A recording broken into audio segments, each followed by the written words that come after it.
E aí, galera, boa noite. Vamos para mais uma aula. Hoje a gente vai falar um pouquinho sobre regressão linear. Eu vou tentar trazer essa aula como uma continuação da anterior, ali onde eu trouxe um pouco da implementação do Perceptron.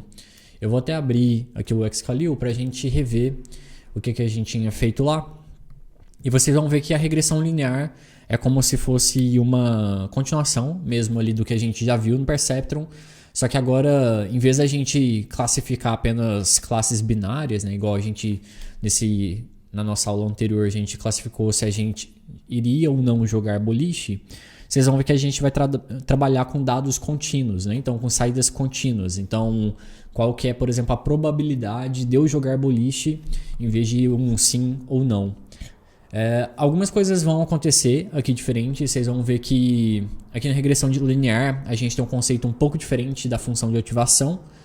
A função de ativação aqui, relembrando, né, no Perceptron que a gente implementou, a gente pegou um valor, por exemplo, acima de 60 a gente transformava em 1, senão a gente transformava em 0. Era o tipo de função de ativação que a gente tinha.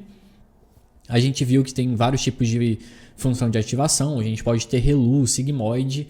Ainda a gente não vai entrar nesse detalhe, nesse mérito, mas é legal vocês saberem que existem algumas funções específicas para isso. Então aqui na regressão linear vocês vão ver um conceito um pouco diferente. E eu acho que vai ser bem legal, assim, porque a função regressão linear vocês já vão conseguir visualizar casos de uso prático, né, no dia a dia de vocês. Então eu vou trazer um exemplo aqui que inclusive eu já gravei no meu Instagram, mas eu vou trazer um exemplo aqui com calma, né, mostrando para vocês de como fazer uma regressão linear para a gente fazer a predição se a gente sobreviveria ou não ao acidente ali do Titanic, né? Então a gente vai ter um dataset que eu vou mostrar para vocês contendo dados históricos ali de pessoas, né, que entraram ali no Titanic no caso no evento do acidente.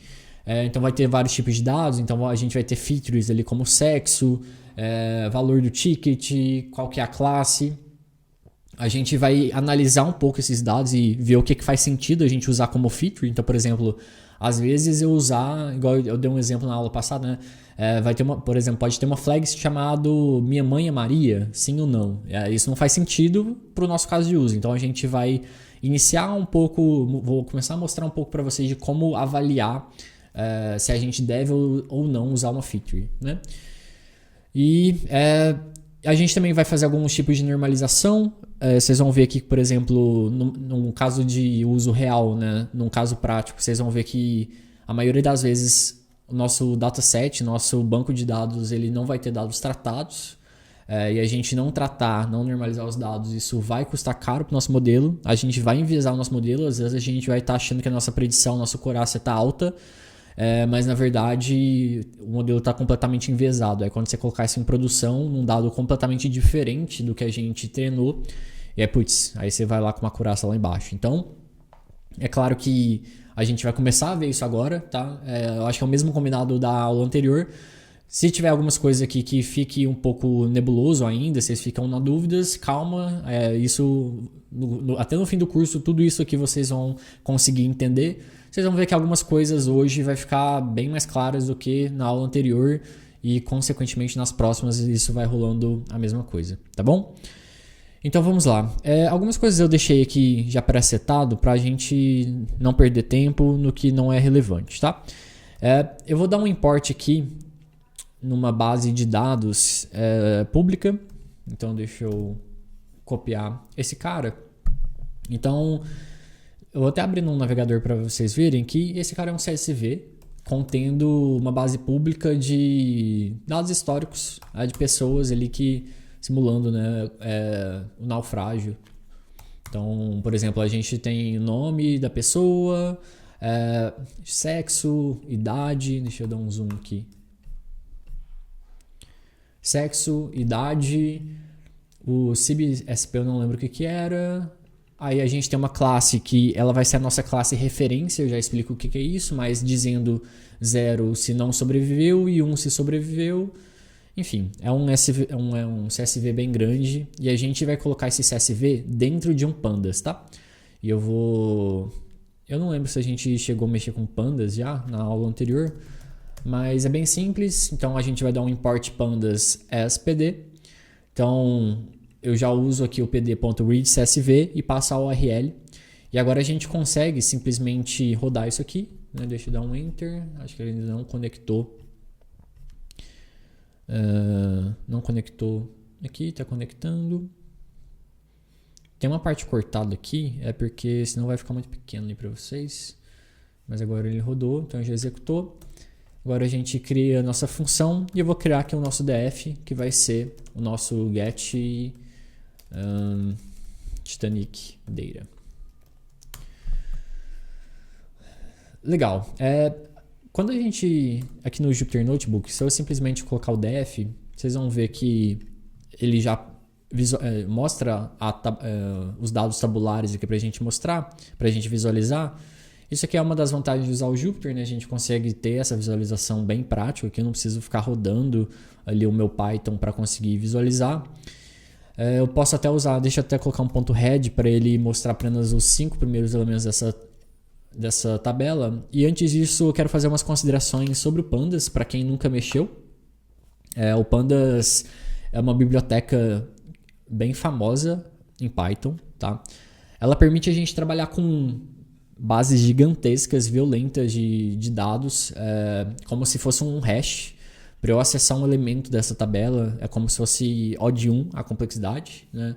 Para quem nunca estudou ordem de complexidades, né, a gente tem um O de 1, que é como se fosse um acesso em uma memória mesmo L1, L2, então eu consigo acessar diretamente a memória, eu não preciso fazer, por exemplo, uma iteração, um for, um loop, para encontrar em cima de um array, por exemplo.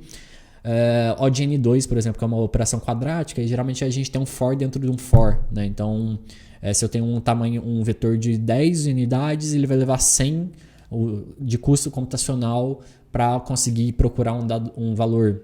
Se eu tiver 1000, vai ser 1000 ao quadrado e assim por diante, tá? Então, só uma curiosidade. Então, o Pandas traz essa vantagem. Ele é a biblioteca mais poderosa para a gente trabalhar com operações? Depende, tá? Quando a gente tem dados simples, por exemplo, vetores, a gente tem valores numéricos, matrizes, teoricamente de dimensões menores, a gente geralmente usa o NumPy. O NumPy é uma biblioteca super poderosa que tem várias operações já prontas para a gente de select, order, de média, mediana e assim por diante. Então o NumPy é uma das bibliotecas mais utilizadas em Machine Learning. Só que o problema do NumPy é que quando você tem dados complexos, por exemplo esse aqui, onde eu tenho é uma tabela mesmo, e às vezes eu tenho que fazer correlações, por exemplo, pegar o sexo de um, comparar com o sexo de outro. Enfim, eu tenho operações mais complexas. O Pandas ele vai ser mais custoso a gente trabalhar de todas as formas possíveis, né? Então vou ter que escrever mais código, vai ser mais operação por trás. Então quando a gente tem dados complexos, a gente usa o Pandas. Quando a gente tem dados menos complexos, né, simplesmente operações matriciais, vocês vão ver que a gente usa muito o NumPy para operações matriciais, de array. O array era uma matriz de uma dimensão, né? Então o NumPy ele é muito mais poderoso, tá? Então depende muito de caso a caso. E o bom do Pandas é que a gente consegue ter várias funções de visualização como essa. A gente depois vai botar alguns gráficos aqui, vocês vão ver que é bem legal, tá? Facilita bastante. Então, eu dei um read CSV aqui no Pandas, passei ali a URL do meu CSV e a gente já está com o nosso data frame, que é o DF aqui. O head, relembrando, né, são os 5 primeiros elementos e a gente já tem essa tabelinha pronta. A primeira coisa que eu quero considerar, mostrar para vocês aqui, é um pouco da parte de normalização. O que eu quero dizer com isso? Olhando logo de cara, a gente já vê dados que são distintos, né? Então a gente tem uma coluna de sexo, onde a gente tem como se fosse um enumerador de masculino, feminino. A gente tem uma idade aqui que vai variar de 0 a 100, por exemplo. A gente tem o CBSP, depois eu preciso procurar na base deles o que significa, tá? Não me lembro bem. Mas quando a gente pega, por exemplo, o FAIR, que é o valor do ticket, isso já pode variar numa escala completamente diferente. Eu posso ter 70, 100, 200 e assim por diante. E a gente tem uma cabine aqui, que tem, por exemplo, C85, C123, a gente tem not a numbers. E a gente tem outro enumerador aqui que é se a pessoa embarcou ou não naquele dia, né? Então não adianta você comprar o ticket e às vezes a pessoa perdeu, por exemplo, a viagem. Então, é claro, e a gente tem uma classe, P-Class, que ele é a classe como se fosse uma classe do tipo de cabine ali, né? Você tem uma classe básica, média e uma VIP, por exemplo, uma VIP, né? Relembrando o que a gente fez ali na nossa aula passada, a gente viu que nosso trabalho como Machine Learning Engineering basicamente é criar essa função, né? É claro, é treinamento do modelo e tudo mais, mas simplificando aqui, é basicamente encontrar uma função onde a gente vai determinar os pesos, e isso aqui vem através do treinamento, como a gente viu, né? Não tem como a gente adivinhar quais são os melhores pesos aqui, mas no final das contas eu vou ter uma função, né?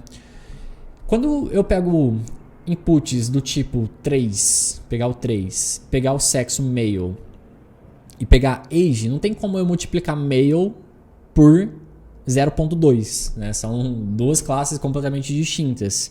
E outra coisa, se eu faço um somatório onde o primeiro elemento vai ser, por exemplo, 0.1 vezes 22, que é a idade da pessoa, mais 0.3 vezes 120, que é o valor unitário, nota que são classes amostras bem distintas, né? Então, quando a gente joga simplesmente esses dados brutos dessa forma, isso pode rolar vários erros, principalmente erros de gradiente. Então, a gente tem gradientes, vários tipos de erros, vocês vão ver durante o curso aqui. A gente tem gradientes onde o gradiente ele tende a zero. Então, lembra que o gradiente ele vai ser a taxa de alteração dos pesos. É ele que na próxima iteração eu vou falar, cara, eu tenho que somar ou diminuir o valor desse peso que começou como randômico, que a gente setou na primeira iteração como randômico. Será que eu tenho que aumentar de 0.2 para 0.3 ou 0.2 para 0.1?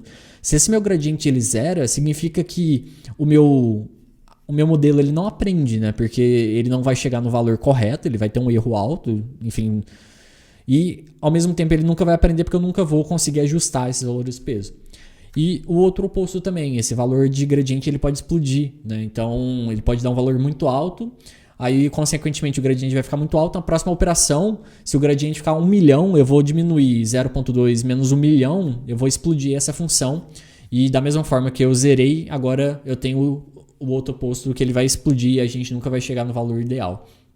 Então, logo de cara a gente já percebe que um dos tipos de normalização que a gente tem que fazer é deixar todo mundo meio que parado, né? Eu tenho de alguma forma transformar esse male primeiro num valor numérico, porque eu preciso não posso operar em cima de strings, né?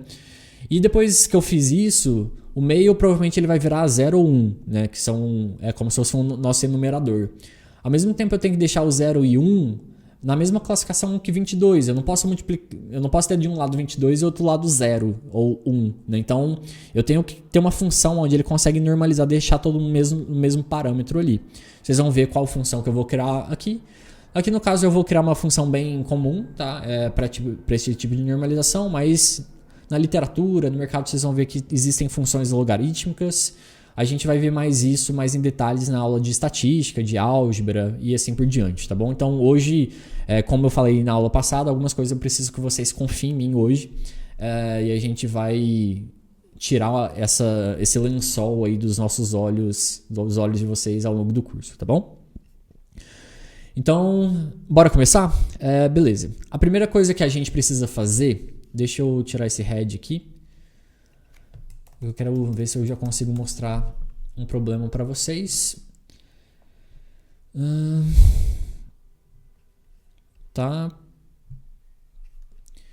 Existem algumas colunas aqui, por exemplo, que a gente não precisa lidar nesse primeiro momento. Por exemplo, ticket. O ticket provavelmente é um tipo, né, de ticket aqui, tem vários tipos. Não faz sentido a gente usar isso como feature. Então vamos tentar criar aqui quais são as colunas que a gente vai determinar para esse nosso treinamento. Então, eu vou simplesmente reescrever o meu DF aqui, tá? A gente poderia criar um DF2 aqui, enfim, um DF filtered. Eu gosto de sobrescrever porque quanto menos variáveis soltas a gente tiver, melhor. Então, bora lá. Eu vou criar o meu novo DF, tá? Para quem nunca trabalhou com Python, é dessa forma que a gente faz. Então, usando pandas aqui, eu simplesmente passo um array. Então eu estou acessando a posição, esse meu df, e dentro dele eu passo um array com as colunas que eu quero usar. Então eu quero usar o survived, como eu falei, vai ser o nosso grupo de controle. Lembra que a gente viu que para a gente calcular o erro, a gente faz assim, a gente tem uma base de treinamento. Então vamos supor que a gente calculou que para esse Brown aqui, esse primeiro cara aqui, a gente calcula no nosso treinamento que ele não morreu. Né? Não morreu, a gente calculou como 1, ele sobreviveu. Aí a gente vai comparar com a nossa base real, e na nossa base real tá aqui, ó, survived 0, na verdade ele morreu. Então, o nosso erro aqui ele vai ser 1 no caso. Então, por isso, o nosso survived, ele não vai entrar como feature, vocês vão ver que a gente vai remover isso depois, mas ele entra como uma das colunas que a gente vai utilizar aqui nesse modelo. Então, deixa eu pegar esse cara aqui, survived, a gente vai utilizar. Se vocês não entenderam, calma que isso vai ficar mais claro. Outra coluna que eu quero usar é o pclass, porque pode ser que faça sentido, né, para o nosso treinamento. Às vezes, se a pessoa está, por exemplo, num VIP, provavelmente o VIP ele fica numa cabine mais alta. Então, às vezes, o fator da pessoa estar numa cabine mais alta impactou na taxa de sobrevivência. Às vezes ela tinha que descer mais escadas, pegar um elevador, não deu tempo de chegar. Ou às vezes, dependendo da cabine, ela tinha um acesso mais realmente VIP ali, de conseguir chegar no bot, salva-vidas. Enfim, a gente tem que validar. A gente vai usar essa classe primeiro. E só fazendo um outro parênteses aqui, vocês podem estar se perguntando, como que eu sei disso? Acho que, primeiro, conhecendo um pouco o domínio, tá? Então, por isso que os data scientists eles precisam conhecer o domínio que eles estão trabalhando. Então, se eu trabalho, por exemplo, com venda de carros, eu preciso conhecer o que impacta numa venda de carro. Se eu não sei, eu preciso estudar.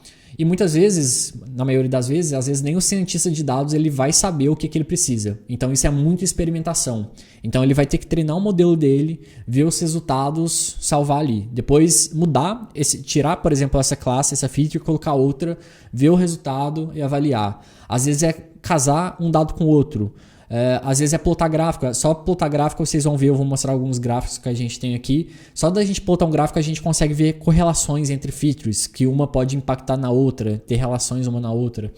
Então, como eu falei na aula anterior, eu acho que esse é um dos trabalhos mais difíceis assim, de normalização, né, de preparação de dados e também de entender quais são as features que a gente precisa levantar para o nosso modelo. Às vezes a gente desconsidera uma feature que vai ser totalmente relevante para o nosso caso. E às vezes isso pode... A gente fica 3 meses, 6 meses experimentando, treinando nosso modelo, a gente vai lá na frente e fala, putz, na verdade eu tinha que levar aquilo em consideração. Então aí tem que voltar tudo de novo, treinar o modelo tudo de novo. Então é um trabalho bem custoso, assim, tá? Então beleza, vamos continuar aqui. Name, por enquanto, eu não vou querer, eu vou levar sexo, porque às vezes, por exemplo, pode ser que deram prioridade para mulheres, para homens e assim por diante. Então, eu vou levar como male. Vocês vão ver que na hora de normalizar eu vou colocar 0 ou 1, tá? Geralmente eu gosto de trabalhar com others também aqui na base. Mas, como isso é um dado histórico que remete ao passado, lá na época, provavelmente não, né? Obviamente não tinha um others sendo levado em consideração. Sexo, vou levar a idade também, porque isso pode ser um fator super decisivo. Às vezes deram prioridade, por exemplo, para crianças e idosos, às vezes foi o contrário. Enfim, eu quero medir isso para ver o quanto que isso impacta. O CIB-SP, como eu não sei o que é, e o PERT, por enquanto, vou deixar fora. Eu vou usar o FAIR, que é o valor daquele ticket, tá bom? E também, acho que só isso. Por enquanto, não vou colocar nem a cabine. A cabine, obviamente, não vou usar em momento nenhum. Mas depois a gente pode adicionar o embarked para, às vezes, que isso vai impactar, né? Se a pessoa... Isso a gente pode até filtrar, né? Não faz sentido a gente treinar o modelo para colocar, por exemplo, se a pessoa não embarcou, obviamente ela sobreviveu, né? Tipo, ao Titanic. Às vezes aconteceu alguma coisa por fora ali, enfim, infortúnios, mas ao Titanic, obviamente, se ela não embarcou o Titanic, ela não naufragou junto com o Titanic. Não sei se essa palavra existe agora, mas enfim. Bora lá. Então, show. Eu fiz aqui como se fosse um filtro, tá? Para quem trabalha com Java, JavaScript, é como se eu estivesse fazendo um map aqui. Então eu estou fazendo um map, um reduce ou um próprio for each aqui, selecionando quais são as colunas que eu quero. Se eu printar aqui de novo esse def, vocês vão ver que ele já está bem reduzido. A gente removeu completamente aquelas colunas que a gente não ia utilizar. Então menos lixo aqui para a gente observar. Aí no próprio def vocês conseguem acessar, por exemplo, columns, tá? Então se eu der um enter aqui, então vocês conseguem acessar o size também, conseguem ver o tamanho. Então a gente tem 4.455 elementos ali no nosso data frame.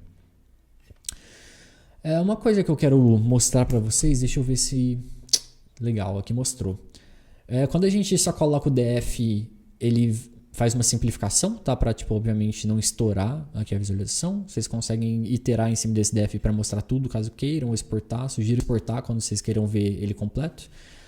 Mas eu queria mostrar para vocês que tem alguns dados aqui, nessa faixa amostral ele só mostrou um, mas ele já mostra aqui que tem dados faltantes. Por exemplo, por algum motivo, na hora que a pessoa foi cadastrar essa pessoa, ele não conseguiu cadastrar a idade dela.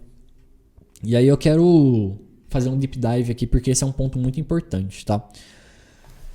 Quando a gente fala de normalização, vocês vão ver que... Quando vocês começarem a trabalhar, para quem já trabalha na área, vocês vão ver que dado é uma coisa muito cara. Principalmente dados tratados, né? Tabelas que já possuem um tipo de tratamento, de avaliação, data meshes. Os data meshes, eles geralmente são dados brutos, né? Depois eles passam ali para uma série de filtros e aí você já tem um banco mais tratado ali. Esses dados são muito caros. Principalmente quando a gente, igual nesse nosso caso, a gente tem, sei lá, 4.000... consideravelmente pouco, né? Quando a gente tem poucos dados, se a gente usar uma estratégia aqui de remover os not a numbers, isso vai sair mais caro. Então, quanto menor a quantidade de dados brutos, maior o valor unitário de cada linha dessa, ou seja, não é legal, não seria uma boa alternativa a gente simplesmente remover os not a numbers. Existem várias estratégias, aí depende muito do tipo de dados, tá? Eu sei que eu sempre falo depende, mas infelizmente é chato mesmo, depende de caso a caso. Isso vocês vão pegando na prática, tá? Lendo paper, procurando casos de uso, na experimentação mesmo.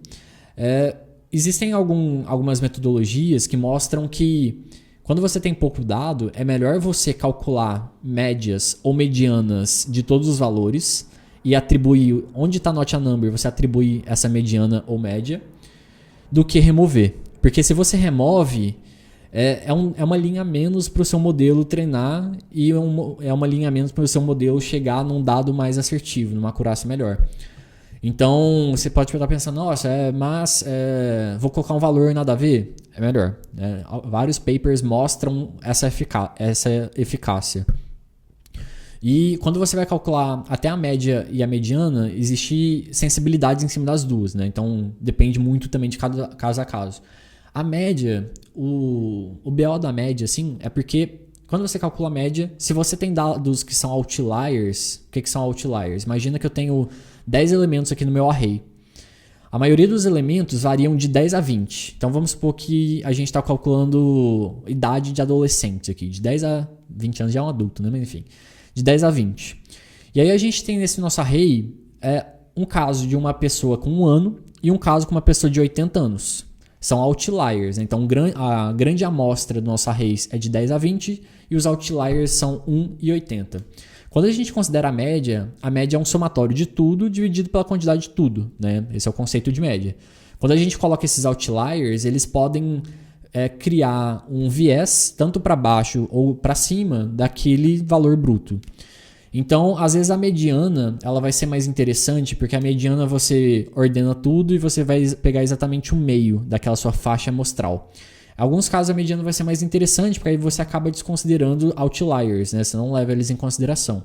Ou também vai ter casos que você remover primeiro os outliers e depois calcular a média em cima do seu dado, geralmente já na mesma faixa amostral, ali dos 10 a 20, vai ser melhor do que a mediana. O problema desse caso é que, às vezes, em algumas situações vai ser difícil ou vai ser até operacionalmente custoso você saber o que é um outlier. Porque para você ver o que é outlier, você vai ter que ver a norma ali basicamente do seu array, ver aonde varia a norma para remover o que está fora dessa norma. Então, às vezes é mais barato você, computacionalmente, você calcular mediano. Então, varia de caso a caso. É importante eu falar isso. A gente vai ver mais algumas situações dessa na aula também de álgebra, estatística, enfim. Alguns tipos de estratégia, mas é bom vocês verem que existe, tá? Hoje meu objetivo é tacar várias informações, vai ficar um pouco denso a aula. Eu vou até tentar deixar ela um pouquinho mais curta para vocês conseguirem assimilar e estudar, tá? Então, continuando aqui, deixa eu ver se está tudo certo com o meu OBS. Beleza, continuo gravando. Uma vez eu gravei 1 hora de aula e não tava... Ele tinha crashado no meio, então eu fiquei falando igual um bobo. Por isso que às vezes eu paro aqui para ver traumas, né? Então tá. Então, como eu falei, a gente precisa normalizar esses caras. Por mais que eu falei que dropar os not a numbers não é uma boa estratégia, eu vou seguir dela aqui por facilidade, tá? Porque não é o intuito dessa aula a gente entrar aqui na melhor solução de normalização.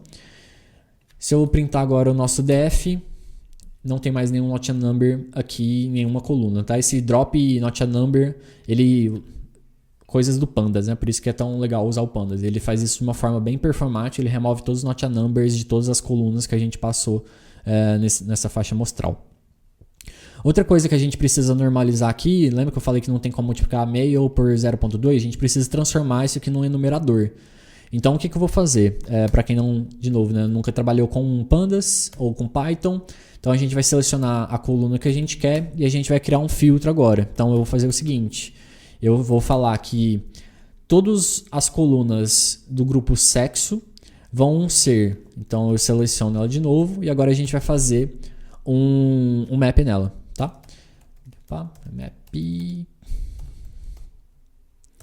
Então ele já até completou aqui para mim.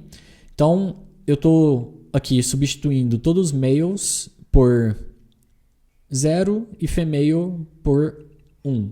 Então deixa eu rodar isso e colocar um def aqui. Então fez a substituição.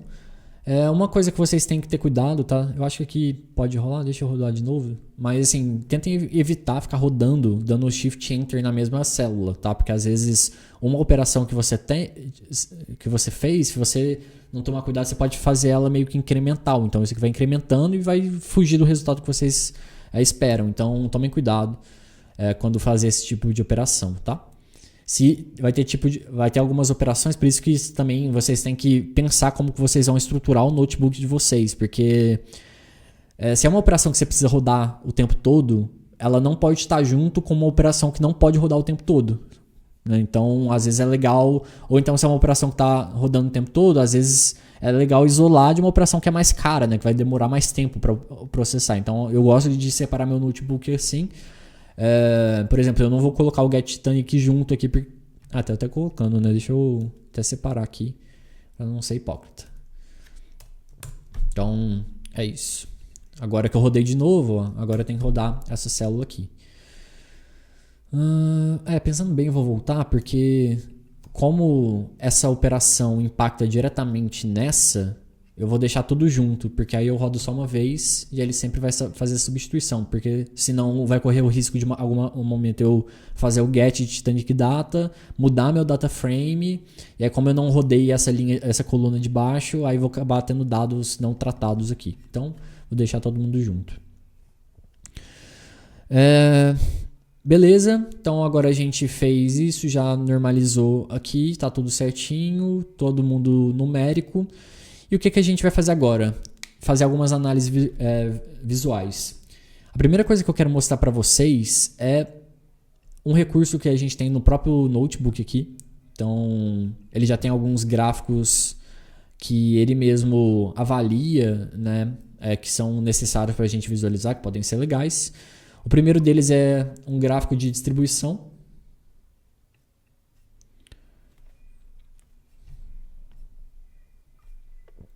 Então, o primeiro deles é um gráfico de distribuição.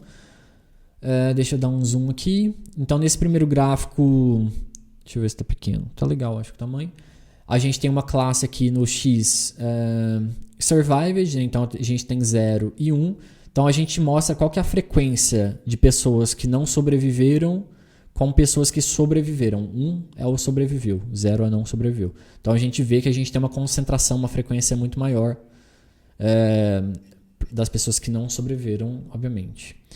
Aqui também a gente consegue ver uma distribuição da frequência. Isso aqui é muito legal, esse gráfico, porque às vezes isso ajuda a gente até a fazer análises subjetivas, né? Então, por exemplo, como eu peguei... Vamos supor que eu acabei de entrar num time e peguei esse dataset aqui. Às vezes não vai ter documentado o que significa 1, 2 e 3. Então, logo de cara, batendo o olho, eu vejo que eu tenho uma frequência muito maior na P-Class 3. Ou seja, provavelmente a P-Class 1 ela vai ser salas VIP, né? Onde a gente tem uma quantidade menor ali de cabines VIP. P2 também. E aí o P3, né, é que entraria provavelmente eu, o povão, a grande maioria da massa aqui na terceira classe. Sexo é a mesma coisa, a gente vê que a gente tem uma distribuição que pende pro... que a gente pende mais pro 0, que é o male. Deixa eu ver qual que é o 0. Que é o male. Então a gente tem mais homens do que mulher. Faz sentido, principalmente na época. Né? Provavelmente a gente tinha aqui a bordo também tripulantes, enfim, a gente sabia o quanto que era uma sociedade, ainda é, né? Mas era muito mais machista. Então faz sentido. Então esse tipo de análise aqui, tá? Não estou falando para contar uma história, é para vocês verem mais ou menos qual que é a minha linha de raciocínio quando eu olho para gráficos e tento entender um pouco dessa base. E aqui é muito legal também, porque ele vai mostrar a distribuição por faixa etária. A gente vê que o grande público varia ali da faixa de 20 a 35 anos, né? Então, grande parte ali. A gente tem uns outliers de 0, provavelmente algumas crianças e poucos idosos, né? Então, crianças e poucos idosos. Isso aqui pode dizer algumas coisas pra gente. Por exemplo, pode dizer que próximo ao 0, às vezes aqui é base não normalizada, dados errados. Se a gente, por exemplo, calculou média para substituir os not a numbers, isso pode indicar um erro do nosso cálculo. Enfim, eu acho que como eu não mexi muito nisso, provavelmente tinha bastante criança, tá? Mas num cenário real, provavelmente eu abriria a base e tentaria investigar da onde está vindo quase 40 elementos ali nessa faixa amostral. Deixa eu ver se tem mais alguma coisa interessante aqui. Tá. Aí a gente consegue variar também duas colunas, por exemplo. Lembra que eu falei que às vezes é interessante a gente correlacionar uma coluna com outra para ver, por exemplo, se a idade impacta em outro dado de valor de ticket, né? Igual essa que a gente tem. Então, por exemplo, eu tenho uma distribuição de idades, eu tenho uma distribuição de valor de tickets. Eu consigo ver que as pessoas que mais pagavam caro estavam ali numa faixa entre 20 a 40 anos, né, que a gente tem os outliers aqui. Poucos casos pessoas mais idosas e a grande maioria em tickets mais baixos, né? Então a gente consegue ver que existe sim uma correlação entre o valor do ticket com a faixa etária. Vai ter um gráfico que eu vou mostrar que vocês vão ver que a gente consegue visualizar o contrário. A gente consegue ver que duas features, analisando elas sozinhas, não vão ter relação nenhuma, né? Então, calma que a gente já chega lá. Acho que é isso, por enquanto. Eu deixei alguns códigos aqui prontos também, porque nem todos os gráficos eles vão aparecer aqui pra gente. Então, deixa eu copiar, porque eu também sou filho de Deus, eu não sou obrigado a decorar tudo. Então, o primeiro gráfico... tá, o CNS eu não importei. Então, tá nosso import aqui. Vou dar um import Seaborn aqui. Seaborn é uma lib de alguns gráficos também que a gente consegue plotar do Python. Survived não existe mesmo, é com S maiúsculo. PLT not defined. O PLT faltou. Ele tinha até dado um import aqui pra mim, eu desconsiderei. Beleza. Então agora vai rodar certinho. Esse gráfico aqui é um gráfico bem simples, tá? Ele vai mostrar pra gente um contador de quantidade de pessoas para as classes. Esse gráfico a gente acabou vendo aqui em cima, então nada demais. Um outro gráfico que eu vou plotar, deixa eu pegar outro aqui, acho que está um pouco mais baixo. Esse aqui. É um gráfico bem interessante. Na faculdade, quando eu estudava estatística, eu odiava esse gráfico. Acho que é porque ele é meio esquisito. Mas depois que eu comecei a utilizar, eu vi o tanto que ele é útil pra gente. Que é esse gráfico doidão de box plot aqui. É um gráfico que diz várias coisas, tá? Na aula de estatística eu vou trazer um pouco mais sobre ele, que é um gráfico que diz muita coisa, como eu já falei, estou sendo redundante. Uma das coisas que ele traz é esse grande box plot aqui. Vocês vão ver que ele mostra pra gente que a gente tem um grande número de pessoas que não sobreviveram entre a faixa de 28 a 40 anos. Né? Então gravem essa informação. A gente tem a mediana aqui que ele traz pra gente de forma simplificada. Então a mediana está ali nos próximos 28. Ou seja, a gente tem uma mediana de pessoas que não sobreviveram na faixa de 28 anos. E a gente tem também um grande número ali entre 22 a 30 anos de pessoas que não sobreviveram. E do mesmo lado, do outro lado ali de sobreviveram, a gente está em quase metade, né? De pessoas que sobreviveram estão entre o 30 e 40 e outra grande metade entre 20 e 30 anos. Ele exclui os outliers, tá? Então pode ser que tenha algum idosinho que sobreviveu ou alguma criança que sobreviveu, mas ele não vai mostrar aqui porque, de novo, ele exclui os outliers.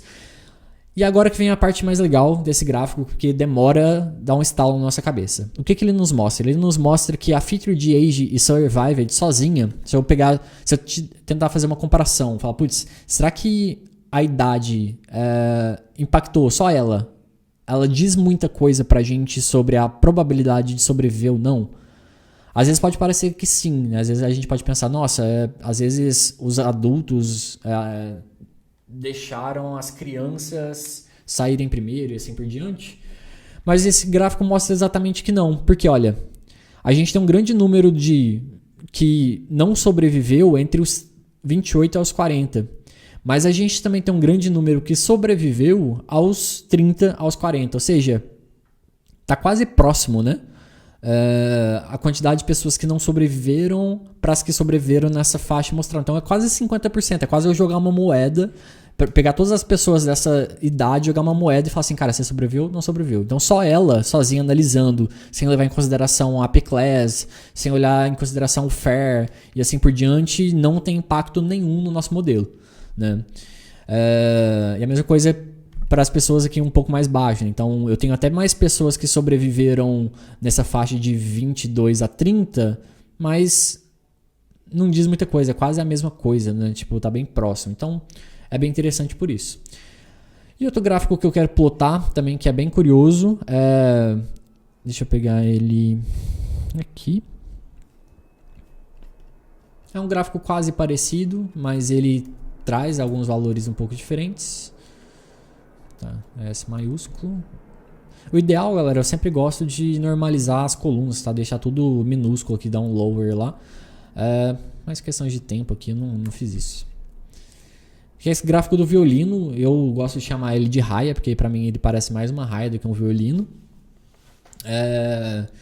Mas o legal dele é que ele leva em consideração, diferentemente desse box plot, a volumetria, né? Então a gente consegue ver que, por exemplo, grande parte das pessoas aqui desse nosso dataset, eles estão alocados ali numa porção de um valor baixo de ticket, né? Então a gente vê que, por exemplo, os que sobreviveram estão nessa faixa amostral, e aí que ele tem média, mediana, tá? Eu vou ensinar isso também na aula de estatística. Mas a gente vê que a grande parte das pessoas que não sobreviveram estão nessa faixa amostral aqui de quase 50, né? Valor de ticket ali. Beleza? Então, eu só queria mostrar para vocês o que a gente vai ver um pouquinho na aula de estatística. Agora vamos para a parte de normalização, continuar a parte de normalização. Agora eu vou importar aqui o NumPy, que a gente vai utilizar. E eu vou fazer o seguinte, deixa eu dar um enter lá. Beleza. Então, agora eu vou simplesmente criar uma variável chamada featureCalls. Por quê? Lembra que eu falei? A gente não pode usar o Survived como classe de treinamento, como feature, né, como input ali, porque é ele que vai mostrar pra gente se a gente acertou ou não uma previsão. Ele não faz parte da métrica de treinamento. Então, ele é uma classe de predição, de controle. Então, eu coloquei que eu quero apenas pclass, sex, age, fair. Aí, eu vou remover isso aqui porque veio o autocomplete. E agora eu preciso normalizar para deixar todo mundo naquela faixa amostral. Eu preciso deixar, por exemplo, a classe 1 no mesmo grupo de numérico do que 75, que é um valor de fair. Eu vou criar uma função aqui de novo, como eu falei, confia em mim, tá? Eu não vou entrar nessa aula em detalhes o porquê que eu estou usando, porquê que eu escolhi essa função. Eu vou receber aqui df e columns. Eu poderia usar as variáveis globais aqui, porque meu df está global, mas eu vou fazer isso porque a chance de eu errar aqui vai ser menor, porque se eu rodar isso 2 vezes ele vai pegar a minha variável global, enfim. Então, coisas minhas, né? Eu prefiro fazer assim.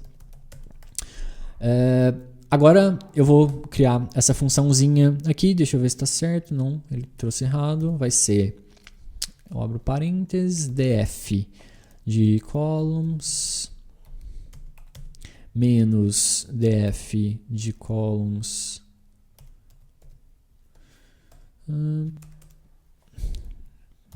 Eu tentei dar um autocomplete, mas ele... Beleza. Deixa eu ver, fechou aqui, show. Então agora eu vou criar o meu x, calma que eu já explico, tá? Eu vou chamar o meu normalize, passar aqui o meu df global e o meu feature columns, que são as colunas que eu vou filtrar. Deixa eu printar isso para vocês, só para vocês verem o que a gente tem até o momento. Então, nota que antes, deixa eu apagar isso aqui para não ficar poluído. Então antes a gente tinha pclass 3, 1, 2, 3, sexo 1, 0, 1, 2, e agora a gente tem uns números esquisitos, né? Tipo negativos, 0, menos 0.5, o que eles dizem pra gente? Nada, tá? O importante que a gente precisa levar é que a gente criou uma função chamada normalize. Eu não vou explicar ainda o porquê. Eu poderia usar funções logarítmicas, cada um vai ter um caso. Na aula de estatística e álgebra eu entro em detalhes. O importante é que agora todo mundo está no mesmo espectro. Eu não tenho um valor, por exemplo, 1 e um valor 75. Está todo na mesma faixa amostral. Se eu printasse um gráfico disso...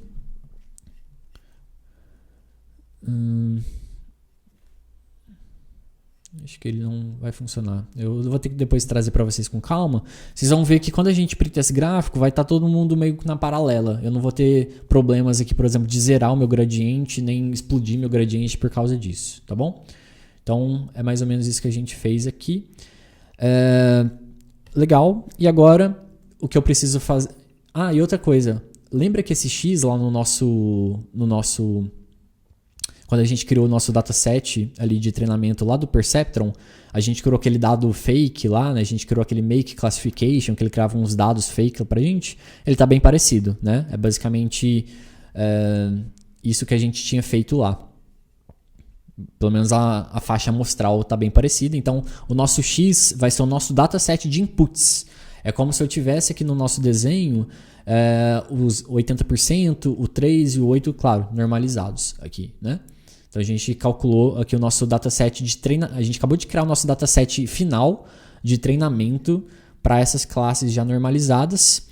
E agora lembra que, assim como lá no Perceptron, eu ainda não vou entrar em detalhes, eu preciso adicionar, como eu adicionei lá, uma classe de bias, né, que a gente tinha colocado. A gente viu que existe esse bias, que ele é como se fosse um roubo aqui para a gente conseguir alcançar um valor mais próximo do ideal. Calma que ele é um pouquinho mais complexo de entender, por isso eu não vou entrar em detalhes aqui. Insert.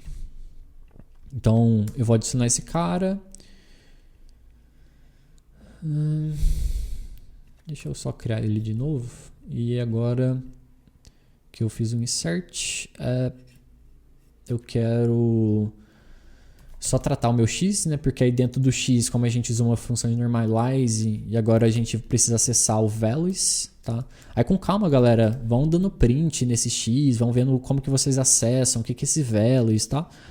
Vão parando, é importante vocês fazerem isso. Eu vou tentar deixar a aula mais curta para vocês conseguirem fazer esse deep dive aqui, beleza? Então agora que a gente criou o X, eu preciso agora criar, lembra que a gente também lá no nosso Perceptron a gente tinha a nossa classe de rótulos, que era o Survived. Então da mesma forma, a gente tem o nosso Survived aqui, né, que é o 0 ou 1 se ele sobreviveu ou não. Lá era se a gente jogou boliche ou não. Só que agora, assim como eu fiz lá, no Perceptron, a gente precisa dar um reshape aqui no nosso caso. Deixa eu só colocar isso aqui em outra célula para mostrar um negócio para vocês. O que é o reshape? O reshape, deixa eu dar um ponto values aqui. Quando a gente dá um ponto values, a gente tem um array, né, nesse caso, contendo 0 ou 1, então para cada posição eu tenho um valor ali de se ele sobreviveu ou não. O reshape é que eu preciso transformar isso basicamente num array unitário, numa matriz unitária. Então eu vou dar um reshape de -1 a 1, só para vocês verem o que está acontecendo. E agora eu vou printar o y. Então agora a gente criou uma matriz, ó. Então é uma matriz, tem um array, um colchete abrindo aqui e outro aqui também, porque lá nos nossos inputs também é uma matriz, né? Então é uma matriz de elementos. Então agora a gente tem tanto para o y quanto para o x os dois elementos como matrizes. Agora a gente consegue fazer multiplicações matriciais, né? Isso vai facilitar bastante a nossa vida. De novo, se não ficar claro, calma que aos poucos isso vai entrando na cabeça de vocês, tá bom? E agora a gente vai para a implementação da regressão linear em si, que é fazer o nosso treinamento do nosso modelo para ele conseguir prever 0 ou 1. Então, como tem bastante coisa que a gente já viu aqui na aula anterior, eu vou tentar ser um pouco menos redundante, tá? Então eu vou dar, assim como eu fiz lá, se vocês não lembram por quê, eu vou setar aqui o nosso seed do 42 para gerar números aleatórios nessa semente.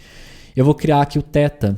E eu vou usar nomes aqui propositais diferentes para vocês verem que tanto na literatura quanto no mercado tem gente que usa como weights, né, pesos.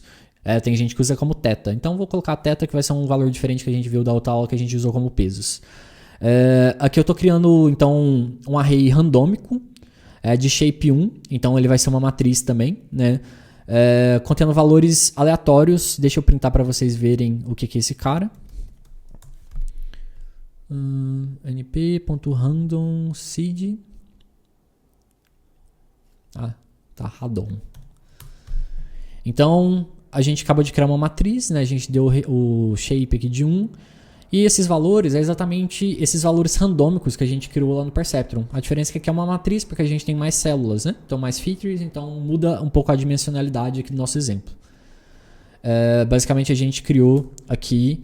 E olha que legal, colocando o seed, ó, não importa quantas vezes eu rode, ele sempre vai criar o mesmo valor randômico, né? Se eu mudar o seed para 43, 44, ó, já mudou. Voltando para o 42, ele sempre vai usar o nosso mesmo seed para a gente não criar vieses aqui no nosso modelo, né? Achar que o nosso modelo melhorou de um dia para a noite, mas na verdade a gente só mudou a faixa amostral ali, né, de sementes, de valores randômicos. Então, beleza, eu criei o θ, agora eu preciso criar o nosso alpha.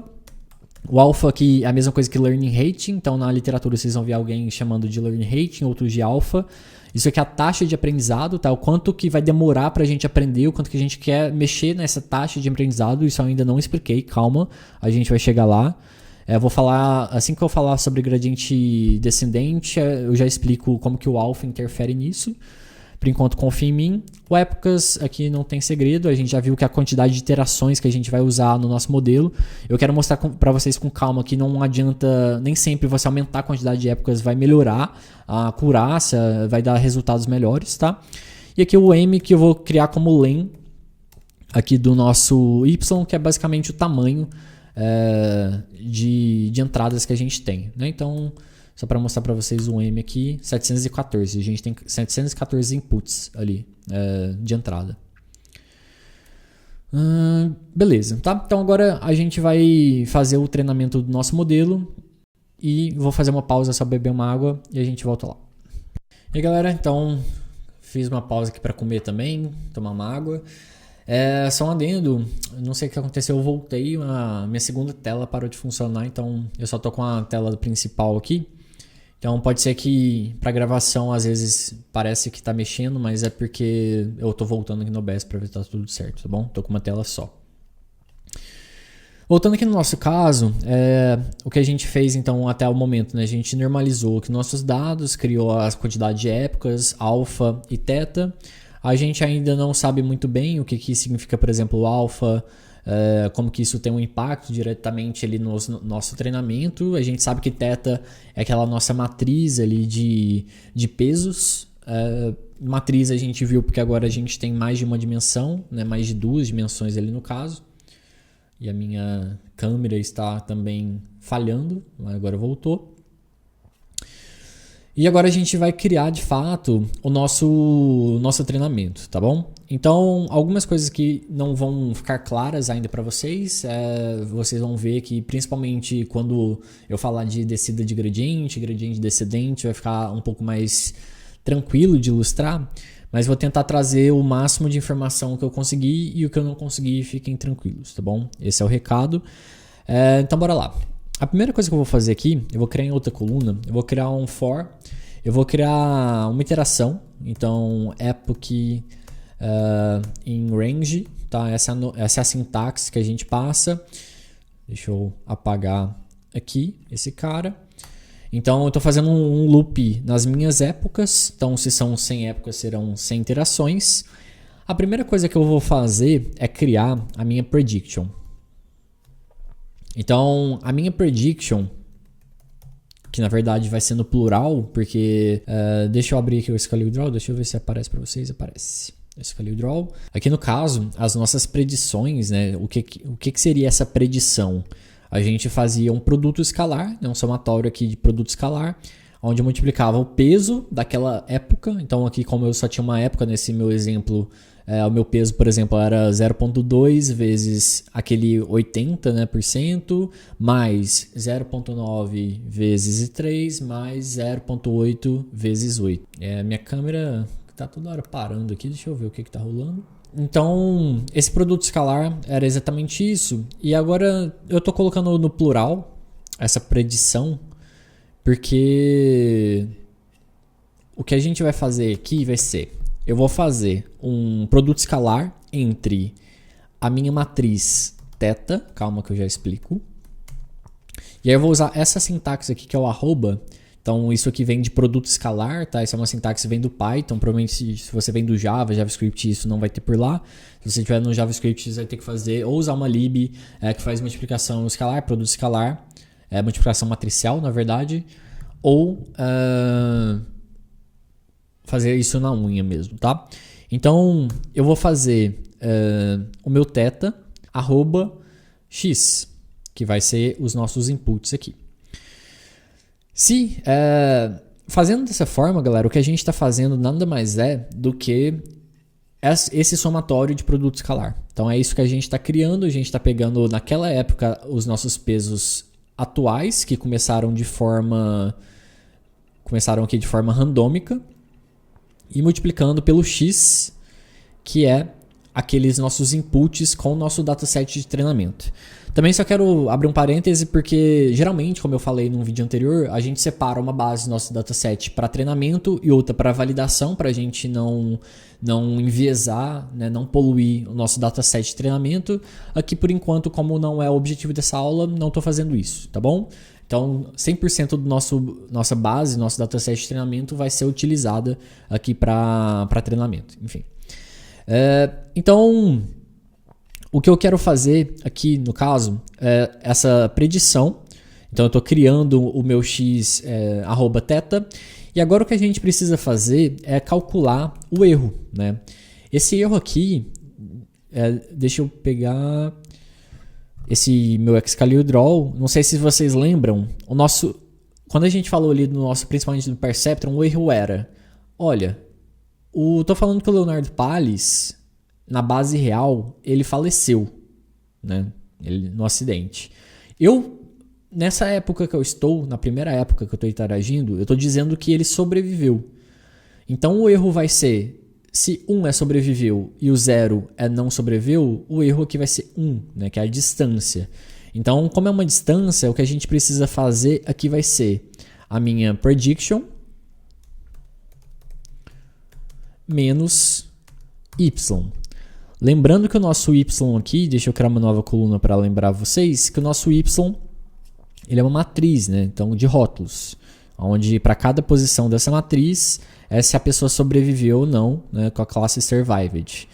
E o nosso predictions aqui vai ser a nossa predição, que é aquele somatório que a gente está calculando aqui. Então, ou seja, o que eu previ 1 menos 0, por exemplo, se for o rótulo real, esse aqui vai ser o nosso erro. E o que a gente precisa fazer agora é confiar um pouco em mim, tá? Aqui vai entrar um pouco do cálculo de gradiente, que eu vou mostrar para vocês. Isso vai ficar mais claro, como eu falei no começo do vídeo, principalmente quando eu falar sobre gradiente descendente, explicar um pouco de derivada. Eu preciso entrar um pouco na parte de cálculo, explicar por que a derivada, calcular a derivada, ela vai indicar se a gente precisa aumentar o nosso peso ou diminuir. Mas o que eu quero que fique claro nessa aula de hoje é que o gradiente, ele é o que vai somar naquele nosso peso para que ele altere, para que ele chegue num valor mais próximo. E esse gradiente ele pode ser negativo, ou seja, somando esse gradiente com o nosso peso, ele pode aumentar ou diminuir o nosso peso. Quando a gente for ver na aula de cálculo sobre derivadas, a gente vai ver que a derivada de uma função ela vai indicar qual que vai ser a direção dessa função. Ou seja, se a direção for positiva, significa que ela está subindo, ou seja, o nosso erro está aumentando. Então eu preciso diminuir. E caso ao contrário, se a nossa derivada, né, está diminuindo, está negativo, isso significa que a gente precisa subtrair e assim por diante. Então eu vou colocar a fórmula aqui desse gradiente, a gente faz aqui uma regra da cadeia. Deixa eu ter, inclusive, eu copiei aqui para vocês no Excalibur Draw exatamente a fórmula que a gente vai ver ali entrar no cálculo, né, quando a gente falar aqui de matemática, o porquê que a gente utiliza essa função, mas nada mais é do que uma função de custo, e quando a gente executa essa função, a gente está calculando por regra da cadeia qual que vai ser esse gradiente, tá bom? Então, deixa eu calcular aqui. Eita, apaguei tudo. Então, o nosso gradiente vai ser igual a 1 dividido por m vezes x.t. E aí depois sugiro vocês dar uma olhada no que seria esse carinha aqui. Mas nada mais é do que apenas o vetor dele, tá? A matriz dele, vezes. E aí a gente vai fazer agora a nossa multiplicação, né? Não é vezes arroba, a multiplicação matricial vezes o erro que a gente calculou. Então esse erro também vai impactar, né? Quando a gente fizer a regra da cadeia, esse erro entra na regra da cadeia, e aí a gente consegue. Então esse erro entra na regra da cadeia e agora a gente tem o nosso gradiente. Agora que a gente tem o gradiente, fica a parte mais simples, né, que é simplesmente atualizar o nosso peso. Então se o meu gradiente ele é positivo, ele vai acabar subtraindo o nosso θ, né, já que eu estou fazendo menos, mais. E se ele é negativo, se o nosso gradiente é negativo, vai ficar menos vezes menos é mais, e eu vou estar somando esse nosso θ, lembrando que o θ é o nosso peso, tá bom? Então agora eu tenho o meu valor calculado, atualizado de pesos. Aqui entra um detalhe que eu ainda não expliquei a fundo para vocês. Por enquanto, de novo, confie em mim. Eu vou multiplicar aqui, eu chamei de alfa, por alfa, que é o nosso learning rating. Por enquanto, pensem no learning rating como se fosse uma variável onde ela vai deixar o nosso treinamento mais lento ou mais rápido. Então imagina que para cada ponto, imagina como se fosse um gráfico uma parábola, né? Então a gente vai calcular para cada ponto dessa parábola, que é a nossa função de erro, né, que ela é uma função escalar. Para cada ponto desse cara a gente vai calcular o gradiente, e esse alfa significa a distância de cada ponto, o quanto que eu quero aprofundar em cada ponto, e quanto menor esse alfa, mais lento eu estou deixando o treinamento, porque eu estou aumentando a granularidade, mais pontos para eu calcular esse gradiente. Quanto maior o alfa, maior o salto que eu estou dando. Então isso acelera o gradiente. Eu também vou explicar para vocês depois qual que é o melhor valor de alfa, como que a gente chega no valor de alfa. Como tudo que a gente está vendo em Machine Learning, não existe uma forma pronta para isso, tá? É muito de experimentação também. Então, agora que a gente calculou o nosso θ, o nosso valor atualizado ali dos pesos, eu só quero criar uma variável aqui chamada cost. Não é cost, não. Cost. Eu tenho uma função pronta aqui, deixa eu pegar ela. Que é uma função que ela vai calcular o custo. Eu só estou calculando esse custo agora. Ele não faz parte do treinamento, mas é só para a gente visualizar. Eu quero mostrar para vocês como que se parece, né, o gráfico de custo. Achei ele aqui, deixa eu colocar. De novo, né, confia em mim, depois na sessão ali de matemática a gente vai entender melhor o que a gente está fazendo. Vai ser uma sessão, notem que vai ser uma sessão bem importante, né, a gente vai destravar várias coisas que estão meio nebulosas para a gente, mas por hora eu vou calcular, vou chamar então compute cost.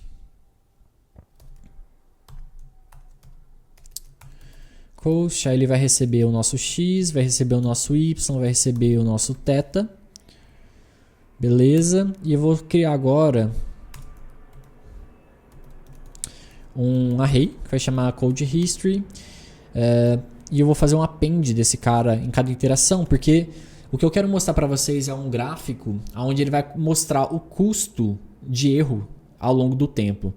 E esse gráfico é muito interessante, ele é muito importante também. A gente não faz isso só para aprendizado, a gente faz isso na vida real, mesmo em cenários reais, porque a partir disso a gente consegue ver o quanto que as épocas estão interferindo no nosso treinamento. Então deixa eu rodar isso aqui. Predictions θ, x vezes θ. Claro, tô dando uma bobeira aqui, eu inverti, tipo, a ordem importa aqui, tá? E vou explicar o porquê. De novo, vai ficar melhor a visualização nas aulas de matemática, mas não sei se vocês lembram, quando a gente tem uma multiplicação, por exemplo, de matriz. Então eu tenho aqui, por exemplo, 1, 2, 5... E, sei lá, 7, 2, 3. Então eu tenho uma matriz aqui, vezes outra matriz. Aí a nossa matriz aqui vai ser 1, 0, 0, por exemplo. A ordem aqui importa, né? Fazer mudar esse cara para cá, ele vai impactar, no nosso caso, aí isso aqui não é possível no caso, porque as dimensões são diferentes. Então, foi por isso. Agora, rodando aqui, ele me deu um outro erro. Cost vezes append, porque na verdade é o code history. Então, code history vezes append cost. Beleza? Então, agora que a gente calculou os nossos novos pesos, se eu printar aqui, por exemplo, o nosso θ, a minha câmera está desligando toda hora, mas se eu printar o nosso θ aqui, a gente vai ver valores atualizados de peso. Então, esses aqui são os valores mais atuais que o nosso treinamento dessa regressão linear calculou, os valores corretos, né? Eu não sei se eu tinha o valor anterior de θ para mostrar para vocês, mas era aqueles valores randômicos aqui, né? E depois disso a gente ajustou os pesos para chegar no valor correto aqui para a gente. Deixa eu só ver uma coisa. Então, olha, antes o nosso valor era 0,37, 95 e 0,73 e assim por diante. Agora a gente já ajustou um pouquinho, né? Deixa eu rodar aqui de novo, porque eu alterei lá. Então, deu uma diferença legal. Agora esses valores é o que a gente definiu para nossa entrada, para conseguir calcular aqui, de acordo com o nosso dataset de treinamento, nosso dado histórico. Agora, então, teoricamente, galera, qualquer valor de input que eu colocar aqui, nesse caso, por exemplo, a gente considera como feature lá sex, fair, foi P-class, né? P-class e age. Então, se eu pegar, por exemplo, a Maria, que vai ser female, female a gente colocou 1. Pegar, por exemplo, que ela tem 100 ali de fair, P-class 2 e uma age, por exemplo, de 40. Qualquer valor que a gente jogar de entrada, com esses pesos que a gente calculou agora, teoricamente é para o nosso modelo dizer se essa pessoa vai sobreviver ou não. Porque o nosso modelo, essa regressão linear, o que ela fez foi encontrar quais são as características desse nosso dado histórico que influenciam na predição, né? O que levou, por exemplo, as pessoas morrerem ou sobreviverem lá, né? Quais foram os valores que determinaram você sobreviver ou não lá. E para a gente ver se o nosso modelo está acertando ou não, agora a gente pode calcular algumas métricas. Eu não vou aprofundar agora, tá? Isso vai ficar... Vou aproveitar quando eu falar ali, por exemplo, de gradientes e assim por diante, trazer um pouco para vocês essas métricas. Mas agora a gente pode calcular, por exemplo, a nossa acurácia. Essa minha câmera, ela tá parando muito. Então, para a gente calcular a nossa acurácia... uma coisa importante que eu já estava esquecendo. Antes da gente calcular a nossa acurácia, o que eu quero plotar aqui... Deixa eu pegar até o gráfico que eu tinha deixado pronto. Esse cara. Então, tem o meu teto aqui. O que eu quero plotar é a nossa função de custo. Cost history... É cost, né? Deixa eu mudar para cost para não ficar feio. Eu tava programando em JavaScript há um tempo atrás, por isso o const aqui.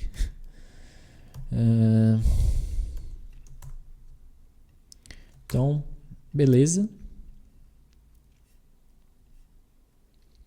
Evolução de custo, MC, range. Deixa eu zerar esse cara, porque eu acho que eu rodei tantas vezes, só para não ter nenhuma variação. Legal. No nosso caso aqui, se aumentar... Deixa eu aumentar para 1000 épocas, que acho que vai ficar mais interessante. Ficou mais interessante. Como vocês podem ver, é uma equação exponencial aqui, né? Onde ela tende a zero. Por que ela tende a zero? Porque o nosso objetivo ao treinar um modelo é chegar nesse custo zero. Quando a gente vai calculando os gradientes, ali no nosso caso, a gente vai calculando até a gente minimizar esse nosso erro, né? Que é quando chega a zero. É claro que a gente nunca vai chegar a zero num cenário real, assim, a não ser que seja aquele cenário que eu mostrei para vocês na aula anterior de boliche, né? Se eu vou jogar boliche ou não, que era um dado bem fake ali. Mas num caso prático a gente nunca vai chegar a zero. Mas nota que essa curva ela vai decaindo conforme o tempo. Então ali, por exemplo, na época 200, 400, na 600 a gente meio que estabilizou. O nosso custo aqui ele não diminuiu mais. Ou ele diminuiu um valor que não é considerável aqui para o nosso caso. Por que eu printei? Por que eu geralmente mostro isso aqui para vocês? E uso isso aqui como métrica. Porque, como eu falei, nem sempre colocar muitas épocas vai melhorar a nossa acurácia. Se eu colocar, por exemplo, aqui de 1000 para 10.000,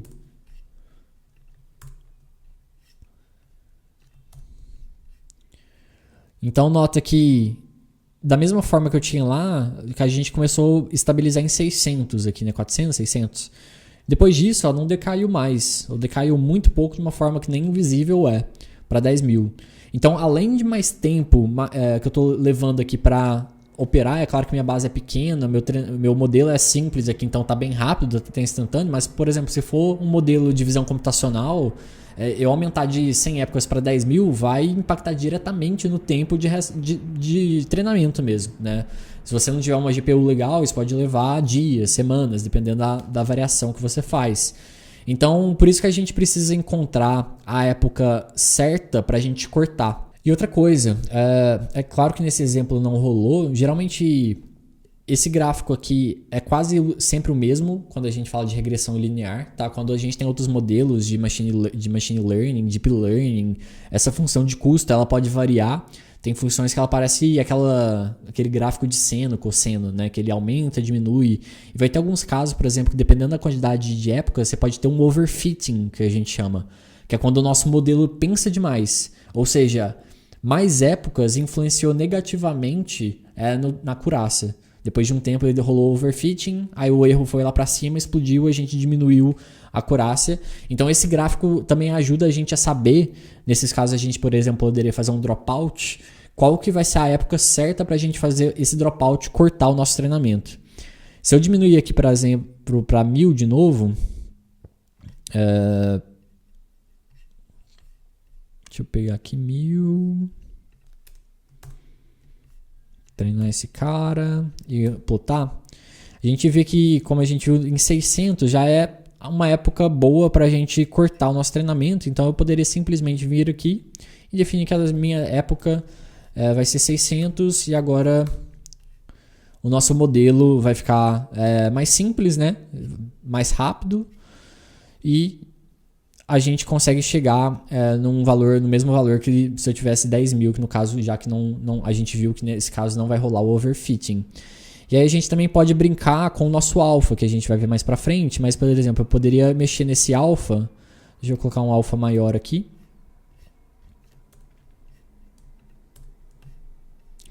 Nota que com o alfa maior, a gente até acelerou o aprendizado desse nosso modelo, né? Agora, por exemplo, em 100 já estabilizou.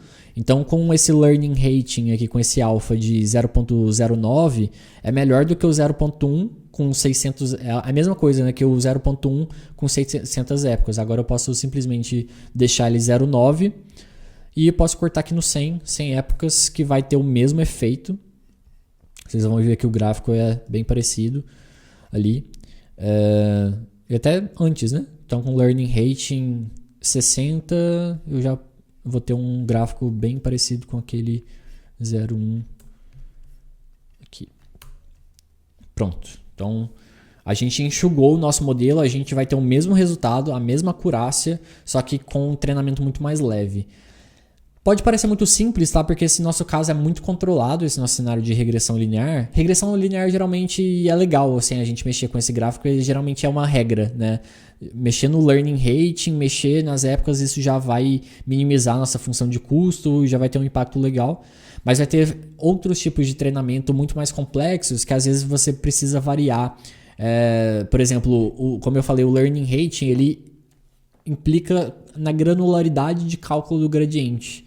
E às vezes você dá uma granularidade maior, que é esse salto maior que eu estou dando de 0.9, pode ser que eu perca detalhes importantes numa granularidade 0.1. Então nem sempre vai ser, quanto maior learning rate, melhor, tá? Às vezes você ter uma granularidade melhor, ele vai te trazer uma acurácia melhor também. Então agora que a gente fez isso, eu posso simplesmente calcular ali os nossos rótulos, né? Então eu vou criar um Y de predição aqui, onde ele vai ser o nosso θ, que vai ser o valor que a gente definiu como o real, ali, né, como os corretos, vezes o nosso x.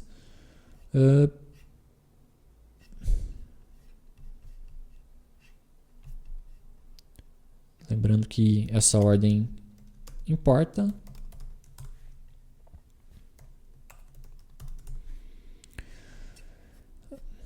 Então agora a gente tem basicamente a nossa predição. Por que eu estou fazendo isso? Porque agora eu quero criar uma regra aqui, onde a gente vai falar que... Deixa eu criar aqui y_class. Então eu vou criar uma regra. Se o nosso y pred for maior que 0.5, ele vai ser true aqui no caso, se não falso. Então a gente está transformando esses valores aqui como se eu estivesse, aqui no nosso caso, roubando, né? Lembra aquela regra de função de ativação? Eu estou definindo, cara, se for maior que 50%, sobreviveu. Se não, morreu, né?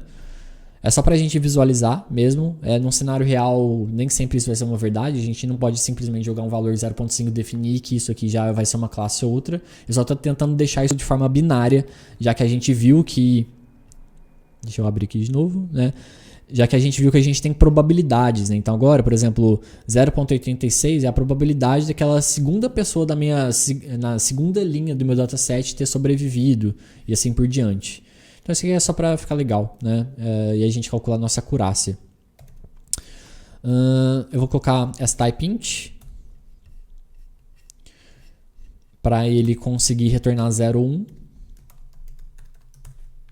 Então, agora retornou 0,1. Por que eu estou fazendo isso, galera? Porque para calcular a acurácia, eu tenho que... O que é uma acurácia, né? Se eu tenho 10 elementos no meu modelo, onde os 8 primeiros sobreviveram e os 2 últimos morreram, isso no meu dataset real, tá? Considerando meu dataset histórico ali. Se eu digo que, na verdade, 9 morreram e 1 sobreviveu, significa que eu tive um caso ali que eu falhei na minha classificação. Então, a acurácia, quando a gente calcula a acurácia, nada mais é do que... Ele já trouxe aqui. Ele vai ser uma média, aí a gente usa um NumPy para isso, de rótulos que são iguais, ou seja... Da mesma forma que eu fiz aqui, isso aqui é uma característica importante e legal do Python, tá? Quando o nosso YPrед, a gente viu que é uma matriz, né, de várias predições. Quando eu faço isso aqui, ele faz linha a linha, tá? Então ele transforma linha a linha, ele faz essa checagem linha a linha e transforma num tipo int, que é o que a gente fez aqui. A mesma coisa aqui, eu estou calculando uma média e quando eu faço esse cara, ele vai fazer linha a linha também. Então ele vai para cada elemento comparar o primeiro elemento do meu rótulo real com o meu primeiro elemento do que eu previ. E vai calcular a média para a gente ter esse valor de acurácia. Então, meu modelo, eu estou calculando uma acurácia de 77%. Isso significa que para 77% dos casos, eu acertei. É uma acurácia baixa, tá? Nosso objetivo, depois a gente pode tentar chegar numa acurácia de 90% e assim por diante. Mas significa que para 32% eu falhei. A pessoa sobreviveu, eu disse que ela morreu. E vice-versa, né? Então, de novo, né? Vamos tentar fazer agora um apanhado do que a gente viu. A gente fez uma regressão linear, aqui no nosso caso. A gente calculou os nossos pesos. E quando a gente criou o nosso YPrед, aqui que basicamente é o nosso valor de input vezes o peso de cada um, lembra? O input dele vezes o peso dele, a gente teve a nossa distribuição de probabilidade de sobrevivência. Para eu calcular a acurácia, eu preciso comparar o meu rótulo real e o meu rótulo verdadeiro. Se eu tivesse lá no meu dataset o meu survived como uma probabilidade, eu não precisaria fazer essa transformação que eu fiz em 0 ou 1, né? Mas como lá eu tenho sobreviveu ou não, eu precisei criar uma regra da minha cabeça mesmo, onde eu defini que sobreviver é ter uma probabilidade acima de 50%, né? Se eu, por exemplo, aumentar isso para 0.8, vamos ver, até diminuiu, né? Deixa eu ver. Né? Então eu defini regras da minha cabeça que 50% para mais você sobreviveu, senão você morreu. E aí isso me deu essa acurácia de 77%. Isso não é o ideal, tá? A gente depois vai ver mais pra frente formas melhores de calcular essa acurácia, principalmente ali nas aulas de novo, né, de estatística, de álgebra. Mas a gente acabou de criar um modelo, bem simples, claro, mas é um modelo que vocês podem usar em casos de uso real, onde a gente fez uma regressão linear. A gente conseguiu olhar para dados, criar correlações, mecanismos onde o nosso modelo ele consegue aprender essas correlações entre dados e criar valores de peso. Então aqui, como tarefa de casa para vocês, o que eu queria que vocês tentassem é criar, por exemplo, uma persona Maria, ou fazer com vocês mesmos, onde vocês vão falar, putz, a Maria tem 40 anos, ela vai ter um FAIR ali de 100, ela vai ter uma P-Class de 2 e também vai ter um sex female. Eu queria que vocês agora entendessem que para qualquer persona que eu tiver, se eu multiplicar essa persona pelo meu θ, que são os pesos para cada input desse aqui, teoricamente ele vai me dar qual que é a probabilidade de sobrevivência para essa pessoa. Então é óbvio que eu não posso simplesmente multiplicar dessa forma, a gente tem que fazer a mesma normalização que a gente fez lá em cima, então tentem fazer isso agora, né? Criar essa persona, normalizar esse 40.